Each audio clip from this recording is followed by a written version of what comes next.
అభివృద్ధికి రోడ్లే అత్యంత ప్రధానం. అనపర్తి ఎమ్మెల్యే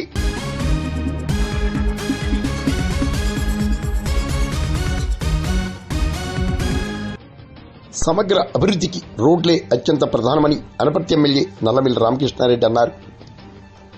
అనపర్తి నియోజకవర్గం పెదపూడి మండలం పైన చింతపల్లి గ్రామాల మధ్య కెనాల్ రహదారి నిర్మాణానికి, పెదపూడి మండలం గొల్లల మామిడలో మెయిన్ రోడ్ నిర్మాణానికి గురువారం ఎమ్మెల్యే నల్లమిల్లి రామకృష్ణారెడ్డి శంకుస్థాపనలు చేశారు. పైన చింతపల్లి కెనాల్ రహదారికి 60 లక్షల రూపాయలు, గొల్లల మామిడాడ మెయిన్ రోడ్ నిర్మాణానికి 90 లక్షల రూపాయలు నిధులు మంజూరైనట్లు కూడా ఎమ్మెల్యే తెలిపారు. ఈ కార్యక్రమంలో పెదపూడి రెవెన్యూ తహసీల్దార్ సీతాపతిరావు, ఎంపీడీఓ నరేందర్ రెడ్డి, ఈఓపీఆర్డీ సత్యనారాయణ రెడ్డి, కూటమి నేతలు కూడా పాల్గొన్నారు. కోలాహలంగా శంకుస్థాపన వేడుకలు జరిగాయి.